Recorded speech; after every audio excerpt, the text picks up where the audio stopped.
ጠይቆኝ የሚያክሰው የለም በጣም ይገርበኛል አሁን እንዴት ነው ግን እላለሁ ግንኙነታችንን ጓደኝነታችንን ምናምን ሳስበው ለምንድነው ግን ያን ያልጠየቁኝ እቺ እንከፍ ከየት እንደመጣች አታውቅም ይሄ በየናይት ክለቡ ማፈንደድ ለመደብሽን እንትልሽን ከዚህ ባህል ጋር መበረዝ ለምን አስፈልገ እኔ ማንንም ያሳድጋችሁ እናንተ እድሉ አለሽ አልተለያያችሁም ብዙ ጊዜ የቀድሞ የኢቢኤስ ጋዜጠኛ ስትባይ እኔ አሁንም አለው አልወጣውም ታያለሽ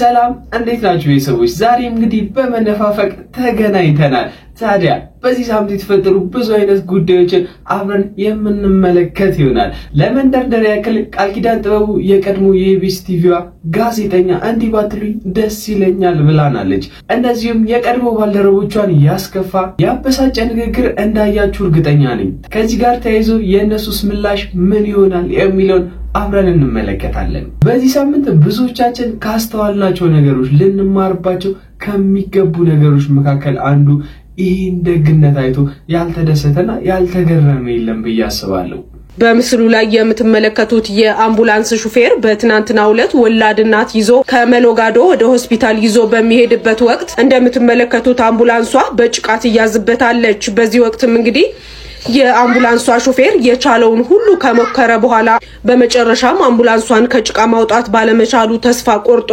ሲያለቅስ እንዲሁም ደግሞ የተሰማውን ጥልቅ ሐዘን ሲገልጽ የሚያሳይ ምስል በርካቶችን ያነጋገረ ይገኛል ለጋዜጠኞችም ልጁን ባለማትረፌ በጣም ቆጭቶኛል አሁንም ድረስ ውስጤ ይቃጠላል ብሎ ቃሉን ሰጥቷል ከካናዳ በስተት የተላከለትን 800 ሺህ ብር የመለሰው ወጣት እዚህ ወጣት ከካናዳ በስተት 800 ሺህ ብር ተልኮ ወደ አካውንቱ ይገባል ጠዋት ላይ መላኩት ሰዎች ደውለው የኪዳነ ምህረት ወዳጅ ነክ በአካውንትክ 800 ሺህ ብር በስተት ልከናል ይሉታል እሱም እንደዚህ ሲሉት ገንዘቡን ሄዶ እንደመለሰ ገልጿል በነገራችን ላይ ከዚህ በፊትም 30 ሺህ ብር በስተት ወደ አካውንቱ ገብቶ ይወጣት መልሷል በዚህ ሁሉ ደግነት በጎነት ማለት እንግዲህ የአባት ምርቃት ያስፈልጋል አይደል ሰሞኑን እንግዲህ ኡርለት ከነበሩ ሰርጎች መካከል ንጥቀበል ይወጣ አንድ ደስ የሚል ምርቃት አለ እሱን አብረን ተመልክተን እንመለስ ይችላል አሜን ወኩል የወለሽ ባረክ አሜን ይታዘብሽ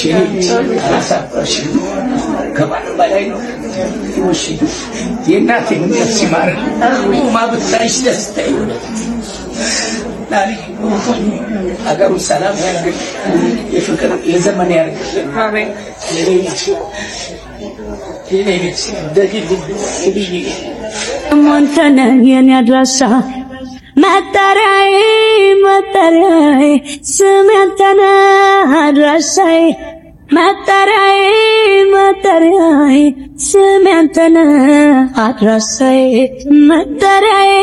መጠሪያዬ ስም ያንተነ ሁሉ ምርቃት ሰምተናል እንግዲህ አሜን እንዳላችሁ ኮሜንት ሴክሽን ላይ በልባችሁም አሜን እንዳላችሁ እርግጠኛ ነኝ ታዲያ ከዚህ ጋር ተያይዞ ለባለ ትዳሮች የምትሆን አንድ ነገር አለች ትዳሩን የፈታ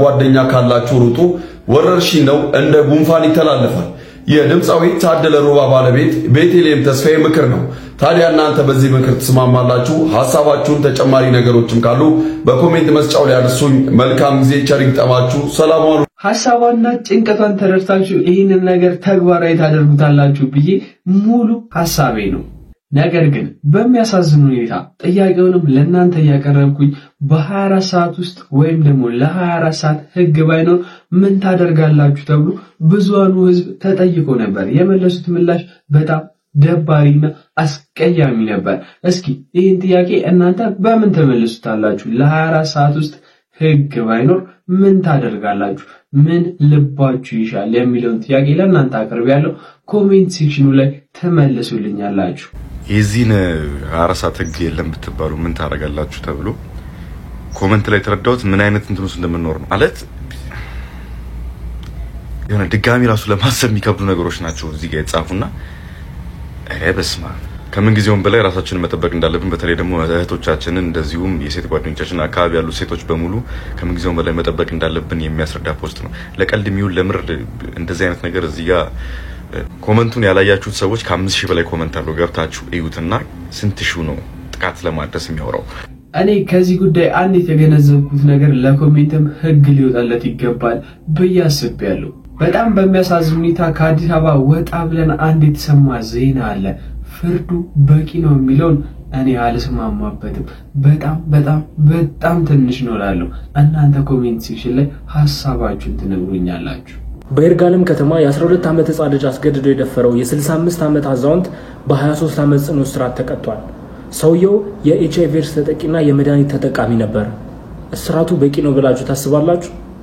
የአንዳንድ ሰዎች ብልግና ካለማወቅ ጋር አንድ ላይ አብሮ ሲሄድ እንደዚህ አይነት ነገሮች ይፈጠራሉ ብዬ አስባለሁ። በቲክቶክ ቤተሰቦቼ ግን ሰምታችኋል?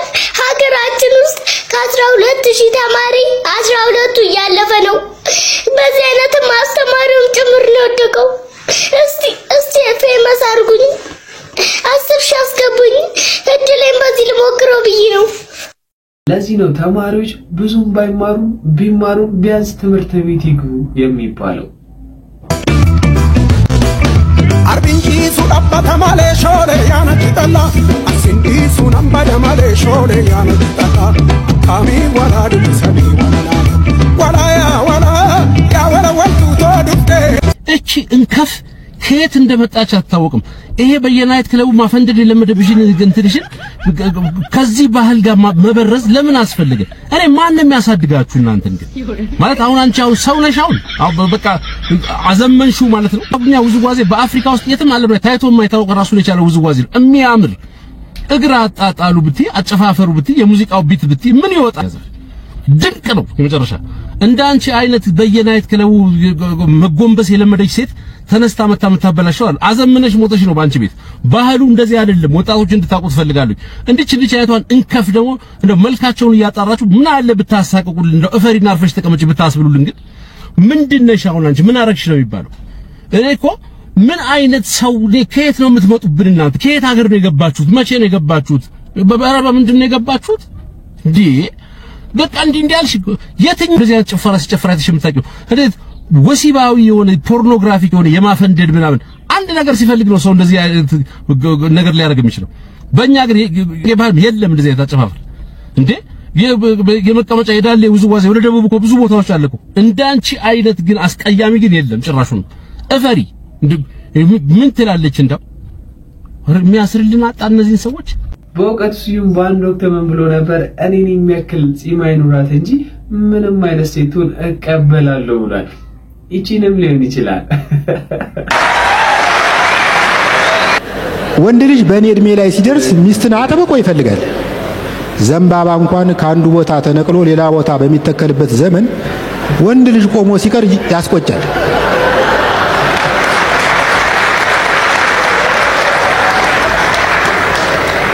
እኔ አሁን ሴትን የማማርጥበት ደረጃውን አልፌያለሁ። የቁንጅና መስፈርት ራሱ የለኝም። ከኔ ረዘመ ጺም አይኖራት እንጂ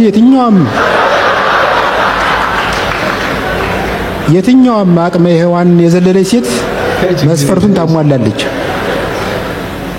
በቀደም ክፍለ ሀገር ከሚኖሩ ወላጆቼ ጋር ስልክ እያወራው ከኮንዶሚኒየም ግቢያችን በመውጣት ላይ ነኝ።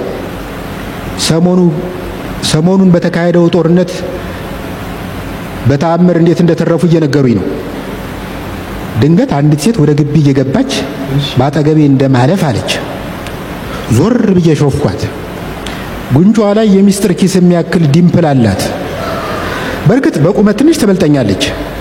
እግዚአብሔር ከግራ ጎኔ ሳይሆን ከራስ ቅሌ የኮርኔስ አጥንት ላይ ወስዶ የሰራት እንደሆነች ገመትኩ። ከዚያ ወደ እኔ ዞር ብላ ፈገግ አለች። ጭራሽ እንደው መቆም አለችና ላወራክ ነበር ስልክ ይዛል አትለኝም? አቤት ድምጽ። በሉ ቻው ራሳችሁን ጠብቁ አልኳቸው ወላጆቼን። ልጄ ቆይ ከዚህ በኋላ ኔትወርኩን ሊቆርጡ ስለሚችሉ በቅጡ አውራን አለኝ አባቴ። ኔትወርኩን አሁን ከዘጉት ከ6 ወር በኋላ ነው የሚከፍቱት አለችኝ እናቴ። በቃ ከ6 ወር በኋላ እደውላለሁ አልሁና ጆሮቸው ላይ ጥርቅም አደረኩት። ቆይቶ ጸጸተኝ። ወዲያው ግን ሰው እናትና አባቱን ይተዋል፣ ከሚስቱም ጋር ይተባበራል የሚለውን ጥቅስ አስቤ ተጽናናሁኝ። ከዛ ስልኬን ኪሴ ውስጥ እየሻጥኩ እሺ ስላት ህንፃ ቁጥር 42 የት ነው አለች። በቃ ለዚህ ነው ድምጽሽን ጮማ ያፍነው ዲምፕልሽን ምቾት ይድፈነው በየረግሚያት ወደ ቤት የገባው። ለማንኛውም በጊዜ እቺን የመሰለች ሚስት እቺን የመሰለች እናት እንድታገቡ እኔ ተመኝላችኋለሁ።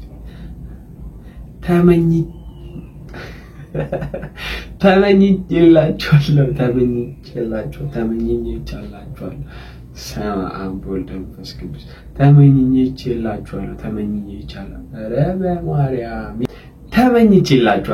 አዲስ አበባ ግን ምን እየሆነች ነው ጋይስ? በቅርቡ አዲስ አበባ በሆነ ጉዳይ እጄ ነበርና አንድ በጣም ያዘንኩበት ነገር አለ። እሱ ልንገራችሁ ብዬ ነው። በመጀመሪያ ምንም የክፍለ ሀገር ልጅ በሆነም አዲስ አበባን ግን እንደ ክፍለ ሀገር ልጅ ጠንቅቄ ነው ማቃት። አዲስ አበባን አቃታለሁ ስል ደግሞ ይሄ ከፎቁ ይሄ ከላይቱ ከአስፋልቱ ምናምን አንፃር አይደለም። አዲስ አበባን ከድባቧም ጭምር አቃታለሁ።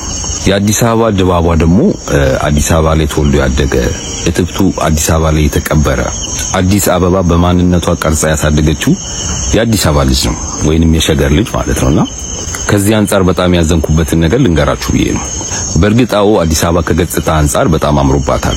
ፎቆቹ፣ አስፋልቱ፣ ይሄ ላይቱ፣ መብራቱ ምናምን ደስ ይላል። ነገር ግን ድባቧን አጣውት። ለምሳሌ ፒያሳ ብትሄዱ ፒያሳን ፒያሳ የሚያስመስላት የፒያሳ ልጅ ነው። ፒያሳ ላይ ተወልዶ ያደገ የፒያሳ ልጅ። መርካቶ ብትሄድ የመርካቶ ድባቧ የመርካቶ ልጅ ነው። ለምሳሌ 4 ኪሎ ብትሄድ 4 ኪሎ ከገጽታ አንፃር ከድሮ ሲነጻጸር በጣም አምሮባታል። ነገር ግን የ4 ኪሎ ድባቧ የት ነው የጠፋው? የ4 ኪሎ ድባብ የሆኑ እነዛ የ4 ኪሎ ሰፈር ልጆች የት ነው ያሉት? በየሰፈሩ ብትሄድ እንደዛ አይነት ነገር ነው ያለው። እና ምን ተረዳው መሰላችሁ? ለካ የአዲስ አበባ ድምቀቷ ፎቁ፣ አስፋልቱ፣ ይሄ ላይቱ ምናምን ሳይሆን የአዲስ አበባ ልጅ ነው ጋይስ። የሸገር ልጅ። አዲስ አበባ ካለ ሸገር ልጅ ወይንም ካለ አዲስ አበባ ልጅ ማለት ልክ እንዴት ነው? ምንም አይነት ምግብን ያለ ጨው ሲሰሩ ቴስትለስ ነው አይደለ? ለምን ቅቤ ያጨምርበትም? ጨው ካልገባበት ምንም አይነት ምግብ ሊጣፍጥ አይችልም። ልክ እንደዛ ማለት ነው። ከተረዳችሁን አዲስ አበባን ያለ ሸገር ልጅ ወይንም ያለ አዲስ አበባ ልጅ ማለት ለኔ እንደዛ ነው። እና ከዛ አንፃር ነው አያችሁ አዲስ አበባን ከድባቧ አንፃር ስለማቃት ያንን ድባቧን ስላጣሁት ነው ይሄንን ቪዲዮ የሰራሁት። ከላይ ያሬድ ነጉን ያስቀመጥኩት ያለ ምክንያት አይደለም። በቅርቡ በለቀቀው አልበሙ ላይ ከዚህ ሐሳቤ ጋር ቀጥታ የሚገናኝ አንድ ዘፈን ዘፍኗል። ዘፈኑን ቀንጨብ አድርጌ አሰማችኋለሁ። እኔ ግን በዚሁ እሰናበታችኋለሁ። አመሰግናለሁ።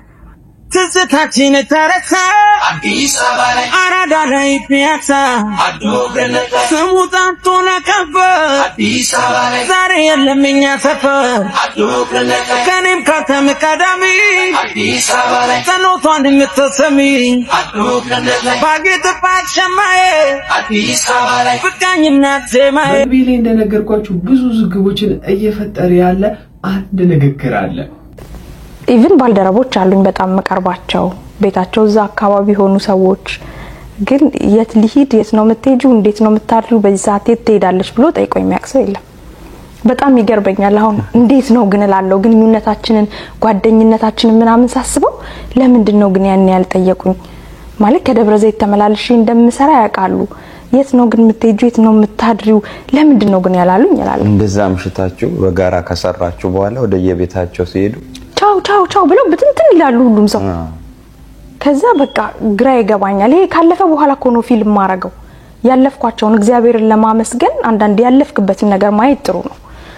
ትላለው እንደውም ማረሰው አንድ ጊዜ አስፍዬ መሸሻ ነፍሱን ይማረውና የሆነ የበዓል ሰዓት ላይ አይ ቲንክ ስተክዝ አይቶኝ ልንወጣ ስንል ብቻ ኩቱዬ መቼስ በዚህ ሰዓት ደብረ ዘይት አይደለም አይደል የምትሄጂው አለኝ።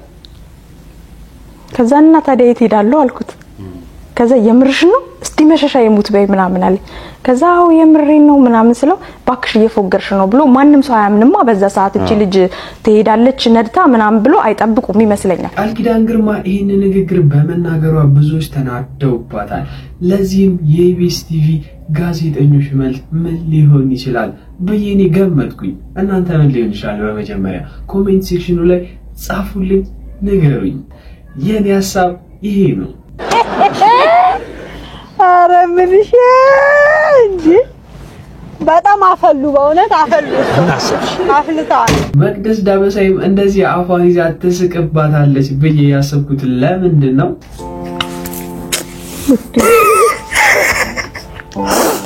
ከዚህ በኋላ ቃል ኪዳን ከተባለ ለትንሽ ጊዜያት ማናይበት ጊዜ ይመጣል። ምን እንደምል አላውቅም።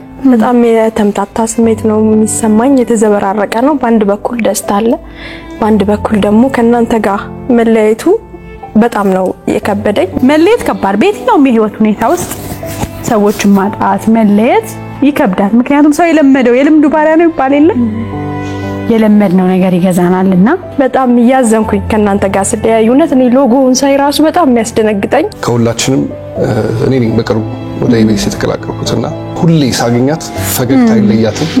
በጣም ለቤቱ ትልቅ ክብር አለኝ።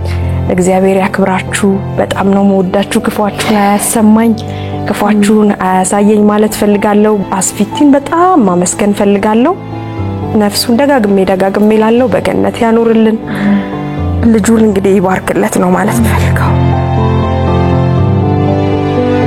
እንደዚህ አልቅሰው ተመሰጋግነው ተሸኛኝተው ሌላ ምቹትና የተሻለ ቦታ ሲገኝ እንደዚህ አይነት ንግግር መናገር ደስ አይልም። በእርግጥ በማንኛውም ጊዜ የሰው ልጅ የራሱ ቅሬታ ይኖርበታል። ግን ሁሉንም ቅሬታዎቻችን እንደዚህ በአደባባይ ከተናገርናቸው ከማንም ጋር መኖር ላንችል ነው ማለት ነው። በተጨማሪም ሌላ አንድ ሐሳብ ላነሳላችሁ የምፈልገው ነገር ወደ ኋላ ስታስቡ ስህተትን ብቻ አታስቡ። ምክንያቱም ዲፕሬሽን ውስጥና አላግባብ የሆኑ አላስፈላጊ የሆኑ ተግባሮች ላይ ስለሚዳረጋችሁ ማለት ነው። ደግ የሆኑትን ለምሳሌ ይህንን ቪዲዮ ተመልክተነው እንመለስ። እንግዲህ ከሀገር አሜሪካ ለቃልዬ ባለቤቷ ይሄንን አበባ አረከተብ ልጅ በእውነት ፍራንክ ጀምራችሁ እንዴ? መልካም ልደት ለውድ ባለቤቴ ተብሎ የተበርክቶልሻል። ያው ቁጥሩ አይነገርም አይደል? ምኑ የእድሜው ቁጥር ብንብቻ አይነገርም። ውድ ባለቤቴ በጣም ነው የምወድሽ ማከብርሽ፣ ረጅም እድሜ እመኝልሻለሁ ብሎ ይሄን የመሰለ የአንገት ወርቅና አበባ ሰጥቶላታል። በባልየው ስም ይሄው አንቺ ነሽ።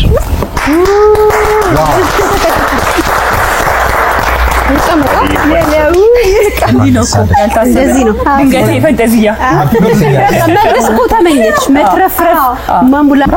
በነገራችን ላይ እድለኛ ነሽ አንቺ ሁል ጊዜ አየር ላይ ነው እንኳን አደረሰሽ እንኳን ደስ አለሽ የምትባየው። አዎ እንግዲህ ያው ትንሽ ማስተካከያ እንግዲህ በቅርቡ እኔና ካሌብ እንጋባለን። ባላልሆነ እጮኛ ናቸው። አሃ ባል ነው ያልኩት። ይቅርታ ይደረግልኝ። እጮኛ ደስታው ነው ቃል ያጠፋብኝ። እጮኛ በሚለው አቤት አንቺም ጨክነሽ ልትወልጂ ነው። እሺ በጣም አመሰግናለሁ። ካሌብን በጣም አመሰግናለሁ። እናንተም ደግሞ ለደስታዬ ስለተባበራችሁ እንደዚህ ተጨንቃችሁ እሱም ባረገው ነገር ቢሆን ስላመጣችሁ በጣም ደስ ብሎኛል። የዛሬ አመት እንግዲህ ተጋብተን ለመልካም ነገር ደግሞ ደርሰን ለማየት ያብቃን። ትዳር ክቡር መኝታው ንጹህ ነው ይላልና ወደዛ መንገድ ስላለን እግዚአብሔር ደግሞ ያሰብነውን ያሳካልን። በጣም እወድሃለሁ። እንደዚህ አይነት ጥሩ ጊዜያቶችን እንዳሳለፉና ማስታወስም እንደምትችል እሷ እርግጠኛ ነኝ። ከዚህ ሁሉ ንግግር ግን በኋላ እንዳመሰገነቻቸውና እንደምትወዳቸውም ወደፊትም ከነሱ ጋር ተቀላቅላ መስራት እንደምትፈልግ መናገሯን ማስታወስ ይገባል። በሳምንቱ ስንገናኝ በጣም ለካ ውስጡን ከንክሎት ነበረ። ከዛ የምርሽ ነው አይደል እንደዚህ ሄድሽ ምናምን ሲለኝ እንዴ አዎ አስፍዬ ታዲያ የት ሄዳለሁ? አንደኛ ልጄን ማየት አለብኝ፣ ልጅ አለኝ እኮ ነው ኃላፊነት አለብኝ ምናምን ስለው በጣም አዘነ። ከዛ በይ ያለኝና የውጪ ቁልፌ እንደውም አስቀርጬ ነው ይዤ የመጣሁት። የኔ አፓርትመንት 2 ነው 3 መኝታ ቤት ነው የነበረውና ጃፒዬ ከአሜሪካ ሲመጣ እንዲያርፍበት ብዬ ነው እንጂ እኔ አንድ ክፍል ትበቃኛለች ምን ያረግልኛል? እሱን አረሳውም። በህይወቴ በሩን ከፍቶ በፈለኩ ሰዓት ገብቼ እንዳድር እድሉን የሰጠኝ ሰው ነው። 40 ሳይሞላው ሽምግልና ደገሰች ብለው በጣም ብዙ ሰው ወቅሰውኛል። ግን አማራጭ አልነበረኝም።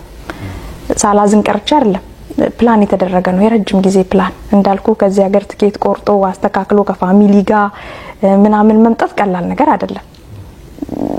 2-3 ሳምንት ተራዘመ። ሆቴል የተያዘ ፕሮግራም ቀብድ የከፈልንበት በሐዘኑ ምክንያት እግዚአብሔር ይስጣቸው ባለ ሆቴሎቹ መለሱልን ካንስል ተደረገ በተለይ ግን እኔ በጣም ውስጤ የቀረ ነው ያልኩ ምክንያቱም በጣም ወዳጄ ስለነበረ ያስፍዬ ህልፈት በጣም ጎድቶኛል እኔ በምን ምክንያት ሽምግልናውን ፕሮግራሙን እንዳደረኩኝ ያውቃለሁ ከጃፒን ፍቃድ ጠይቄ ነው ጃፒዬ እንዲ ነው ምን ታስባለህ ስለው እንዴ እኔ እንደውም በሱፋንታ አጠገብሽ ቆማለሁ አለኝ ኤኒ ታይም ሄጄ ስራዬን መጀመር እችላለሁ እድሉ አለሽ አልተለያያችሁም ብዙ ጊዜ የቀድሞ የኢቢኤስ ጋዜጠኛ ስትባይ እኔ አሁንም አለው አልወጣውም ታያለሽ በጣም ነው መናደደው የቀድሞ የኢቢኤስ ጋዜጠኛ ሲሉኝ እውነት እናደዳለሁ ለምን እንደሆነ ታውቃለህ ስቲል እዛ ውስጥ እንዳለው ይሰማኛል ያንን ኢንቫይሮንመንት ደግሞ ልክ ቤቴ እንደሆነ እንድቆጥር ስለተፈቀደልኝ ነው እንደዛ ስለኖርኩኝ የቤቴ ስሜት ተሰምቶኝ ስለሰራው